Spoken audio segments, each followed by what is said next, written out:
Hi everybody, I hope you're all doing really well. So today I am back to do the quarter year crisis book tag created by Rasheen over at Rasheen's Reading as a great little check-in tag a quarter of the way through the year, 3 months in, to see how are we getting on, how is our reading going, are we meeting all of our bookish goals? And so without much further ado, let's just get straight into these questions. The first question being, how many books have you read so far this year? So I'm currently filming this on the 29th of March, so I know there are still 2.5 days of solid reading for this first quarter to go. But you know me, I do like to pre-film my videos, and it's Easter weekend, so this was a great time to film this. But at current moment of filming, I have read 19 books, and I'm currently in the middle of 2. The Year of Magical Thinking by Joan Didion, which goes very nicely with what I'm wearing today, and Young Queens by Leah, Redmond, Chang, both of which are Herstory-a-thon related, so I would be quite keen to finish these before the end of March. So hopefully I will have read 21 books in the first quarter, but that is a bit of a slower pace for me, I won't lie. I normally like to average out around about 10 books a month, so I would expect to be around about 30 at this point in the year. But one of the main reasons why my reading pace has been a little bit slower is because I've been putting more of an emphasis on doing individual book reviews, and because that emphasis has been so strong, I've kind of been holding back from allowing myself to pick up new books until I've done a good amount of scripting on the video for the book that I've previously read, if that makes sense. So I won't lie, it is intentional slowness, and I am glad to be doing more individual book reviews. I don't think it's a bad thing for me to be a bit slower with my reading, if that is the result. That being said, it is always a little bit of a goal of mine to read at least 100 books in a year, so you know, we might need to pick up the pace a little bit. Question number 2 is, have you already found a book you think might be a 2024 favourite? If not, what was your favourite book you read that wasn't quite 5-star? I've actually read quite a few books that could be a contender for a favourite book of the year, but I think my favourite is most likely The Temple of Fortuna by Elodie Harper, which was the third and final book in the Wolf Den trilogy, and it was just a superb end to this series. I was so wrapped up in this. I have a full video about this down below, but yeah, such a brilliant end. I was kind of on the edge of my seat the whole time reading it, and I think it wrapped up the trilogy very well,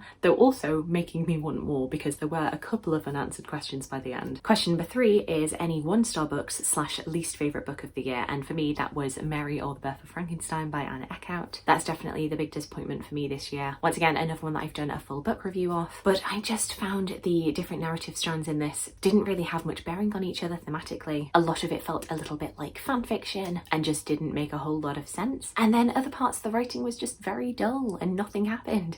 And I like a slow paced book, but you know, you need at least something in terms of character development to be bubbling, and I just didn't feel that with this book. Question number 4 is most read genre so far, and for me that definitely has to be historical fiction. According to Storygraph, 9 of the 19 books that I've read so far this year count as historical, then 6 books which are literary, 4 books which count under feminism, which I presume are things that I've read for Herstory-a-thon, 3 books LGBTQIA+, 3 books romance, 3 books history, so history non-fiction, 2 fantasy, which is interesting, so I'm presuming that's Babel, and King of Shadows by Susan Cooper, which was a reread, 2 contemporary, and then the rest are all 1 each. For middle grade classics, design, interesting, young adult, science, politics, and biography. Usually my top 5 each year tends to be historical first, then history, non-fiction, then romance, classics, and literary. That tends to be my top 5, either literary or contemporary. Question number 5 is a book that surprised you. So for me, that actually would probably be the first book that I read this year, which was This Time Next Year by Sophie Cousins, which is a New Year's Day based romance about 2 characters who are born on the same day in the same hospital who meet, I think, 30 years later. I honestly just started listening to this audiobook because of the fact that it was New Year's based. I thought, you know, what a nice way to start the new year then with a related romance. But actually I got very wrapped up in the story very quickly, and I thought it actually was a lot deeper than the initial premise would make you think. And once again, I do have a review for that down below. Question number 6 is a book that's come out in 2024 already that you want to read but haven't yet. One of those which is on my TBR trolley right now is Love and Marriage in the Age of Jane Austen by Rory Muir. Very much looking forward to reading that. On the fiction tract, there are actually 2 Medea retellings that have come out already this year. One by Eilish Quinn and the other by Rosie Hewlett, and I'm quite keen to read both of those, maybe back to back, and doing a similar video as I did to the 2 Medusa retellings that I read last year, Natalie Haynes and Jessie Burton. They just came out within about 6 weeks of each other, and I'm like,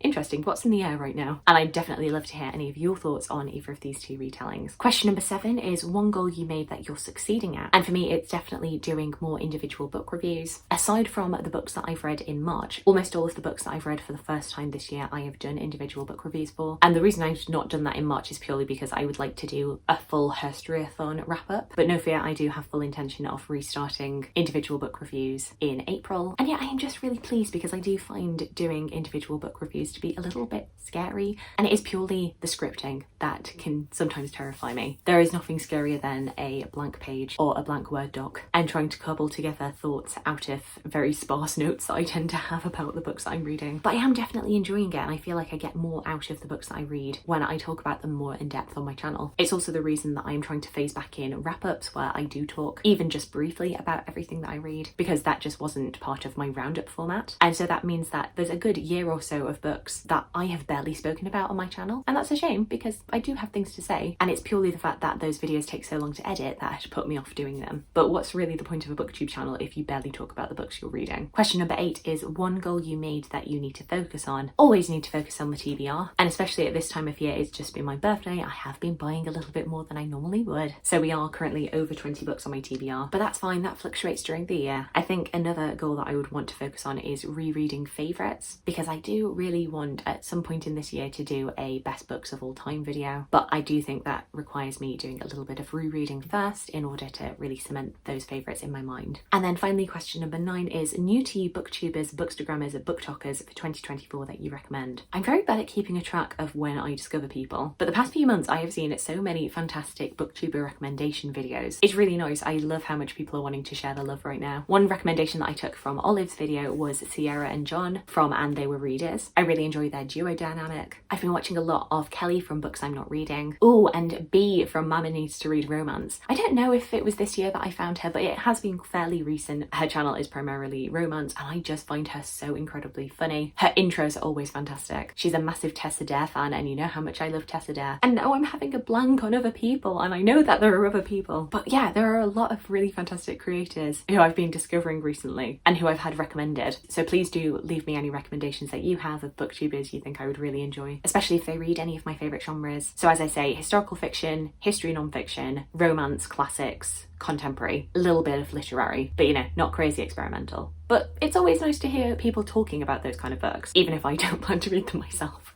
So there we go, those are all of the questions for the quarter year crisis book tag. Thank you very much to Roisin for creating this tag. Do let me know any of your answers to these questions. Alternatively, please let me know about any books that you read in the past 3 months that you'd really recommend. I would love to hear from you.